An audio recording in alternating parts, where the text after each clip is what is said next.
Amadou Moctar Ann was born and raised in Thiès, where he received the bulk of his training before going to Cheikh Anta Diop University in Dakar to obtain a master's degree in political science.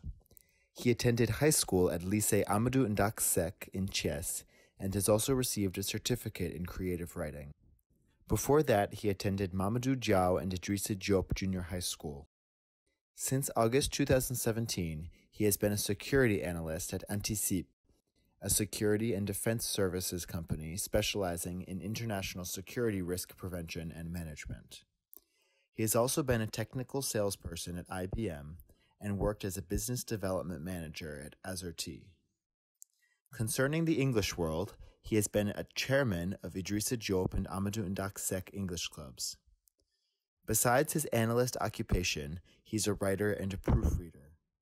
Amadou works with many domestic and international newspapers, such as L'Héral, Senegal, L'Observateur, and Perspective 2019. He is also in the cinematography industry. He has offered his services to the film director Mamadou Sokraté Diop in the movie Wutu. He is a diehard fan of Manchester United, whom he considers his first wife. Back to the show with our brother Amadou Moctar Ann, former English club member, former English club person in LANS High School. Brother, for people who are asking what Amadou Moctar Ann is doing right now, what would you say to them? What's the answer? Yeah, now I'm a security analyst in a French company. We're dealing we're specializing in managing crises in terms of risk linked to environment, like earthquakes and stuff. Risk also linked to health, like some outbreaks, cholera outbreaks, Ebola and stuff. And we're also dealing with security risk, like when there is a political turmoil somewhere with violence and clashes. Our job is to accompany the firms or the multinationals who or which are our clients to analyze for them the context. Because now, against a backdrop of insecurity, terrorism and stuff, all those companies, they need our support, like analyzing the field for them. If it is safe in terms of environment, if it is safe in terms of security, if it is safe also in terms of health. So my current job is right now, I'm working at Anticipe. It's a French one, it's a French company, based in Nigeria, Germany, Senegal, France, and Dubai. So right now, I'm a security analyst there, so we're dealing with all the stuffs. And as security analysts, your job encompasses, different domains. Yes, yes. You did creative writing, right?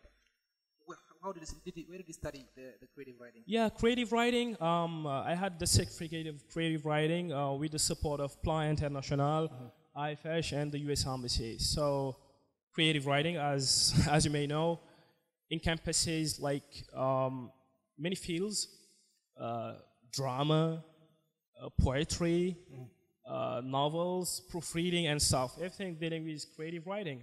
Fiction and sometimes even non-fiction. And do you write for money, or you just write for pleasure, or what? I do both. I do both because we gotta survive. Sure. We gotta survive. I do both. I'm paid sometimes to write. I'm paid also to... and who do you write for?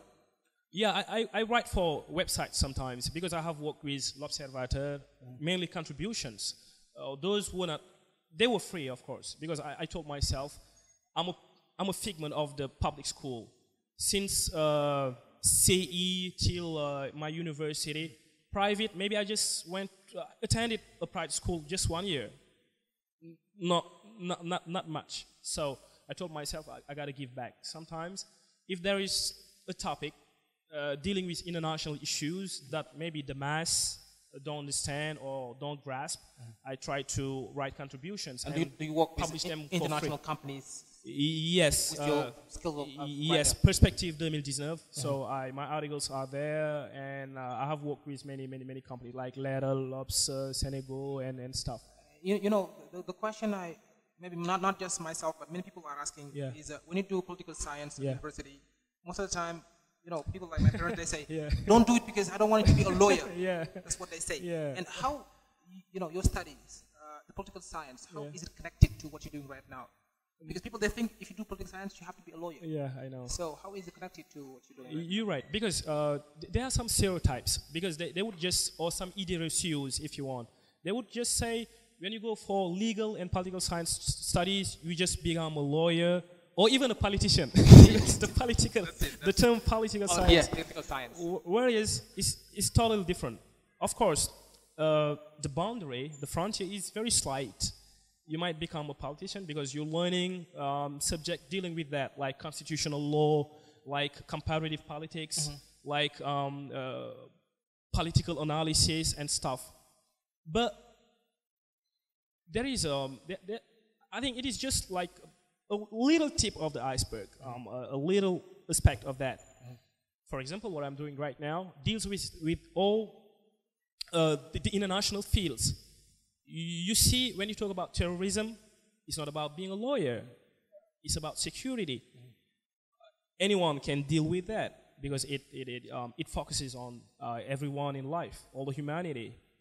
Or when you, for example, right now try to analyze all the risks in terms of health, like the outbreak of Ebola and stuff. So it just shows you that legal and political science studies don't just lead to becoming a politician or a lawyer or a judge. Well, the concern is, it's my first time to face somebody who is working as a security analyst. Yes. Does it mean that your job requires not just degree from university, but also skills? Yes.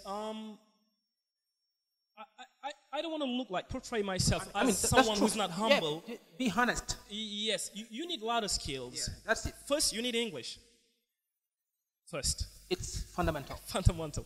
All our clients, we're talking about globalization. Some of people who are opposing globalization are talking about globish. Global and English. That's what the outspoken critics are saying. So I'm not going to talk about globalization. I'm going to talk about globish then. So if you use the term globish, and terrorism is from transnationalism, because when you talk about Al-Qaeda or Daesh or ISIS, those people have members who are Senegalese, who are Malian, who are Turkish, who are, I don't know, French. So it is a kind of multinational unit. So you need to know culture, skills that provide you, for example, culture, knowing people, knowing the differences between you and the others.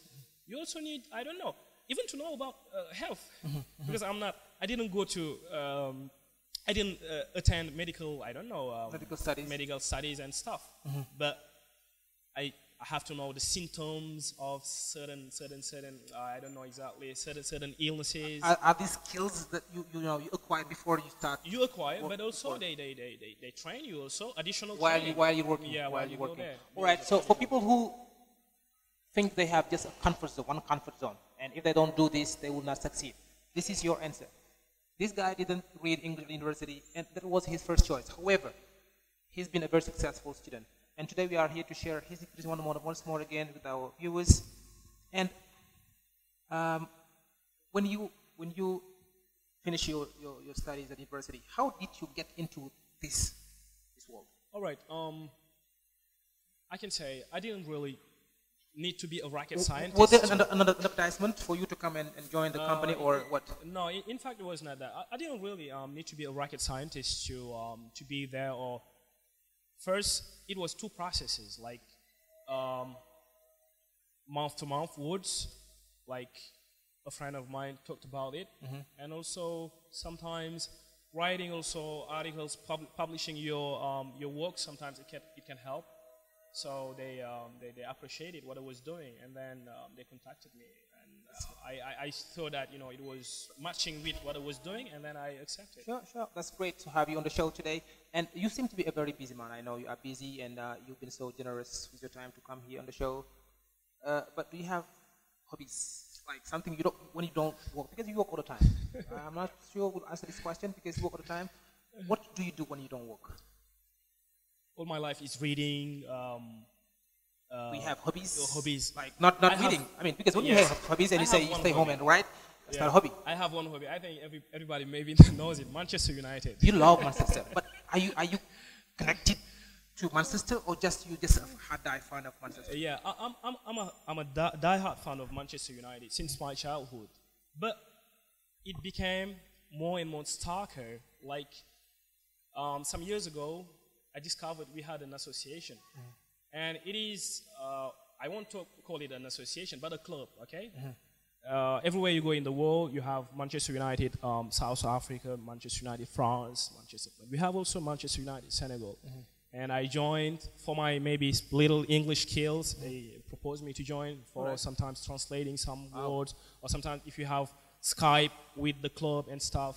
So I told myself, since I love the club, that's my first wife, not my second wife even. So Manchester United is my first wife. So that's great. And I told myself, what I would do is just like be on it, and that's what all I do. Many times, even sometimes, someone wants to visit me, tells me, okay, man, is your team playing tomorrow? I say yes. Okay. So let's postpone the visit till the day after tomorrow. They know you will be busy. Yeah, because I know. Yeah, I watch all their matches. All right. I used to cry when they lose in the past. Yeah. Wow, I never did. I'm telling you, yeah. I never did. Anyway, we're going to read the final part before I ask you your last question. Yes. I want to know about your projects. Like, do you have projects for the community, for Senegal, for Thiès, and for our youth? Yeah, I have what they call short-terms project and long-terms and mid-terms also, if you want also project. Maybe the first one would be for free. I will tell guys who are around, my friends, you first, to organize maybe here. I'm thinking of a place. I'm thinking about like Agora, I don't know, maybe here, to organize one day on workshops on how to write poetry. Very important. How to write novels if you want, or how to write articles or drama. That's what I want. Maybe I have that project. If I see some partners, I'm starting discussing it with partners. Show is here, and I think my team will be pleased to host that event. Yeah, that's the short-term project. Maybe the mid one would be like also making money for the community. Trying to see something that can really be a cash cow, if you want, bringing money and for the community through entrepreneurship. I haven't ideas yet, but it's something that I envision. That is something I had in my heart. So I know exactly. I won't talk about that right now. And what about politics? Do you intend to get into politics someday? Politics? Oh, that's a question people ask sometimes. Yeah, and I have because as I told you, the boundary is very slight. I have many friends who are politicians because you are some. For secret, I can't reveal names, but sometimes you work with politicians in terms of writing speeches or political communication and stuff. Sometimes they need your expertise for that. But I'm too close to them. But right now, I don't see myself being that. I think the way I can help people is maybe through exchange and stuff. Anyway, but it can be ruled out. Anyway, I'll be asking you this question in the future, maybe. Yeah. Inshallah. All right. Thank you very much for being on the show. It's a pleasure to see you in person once more again. Here, it's an honor to have you on the show. Myself and all the team members, the team of the Obama Show, we are so proud and so honored to have you on the show. Sure. And people who are watching that now waiting for the message to the world, because they have been expecting that message. And I know you can inspire thousands of people, millions of people, as you inspired me and as you are still inspiring me. What message would you send today to our viewers to inspire them? Yeah, maybe like 2 sentences, or I don't know exactly what I gotta say. That's a message. But maybe I will try by saying, don't be afraid of change. That's our problem sometimes. Sometimes when things are changing, be compliant with that change. Adapt yourself with the background surrounding you, and also embrace it. See it as something positive. Don't be afraid of change. Yeah. But specifically, when something is positive, I'm not talking about negative change. That's the first thing. And the other thing also is sometimes the impression I have is a little bit even ridiculous. It is as if Charles Darwin has it backwards.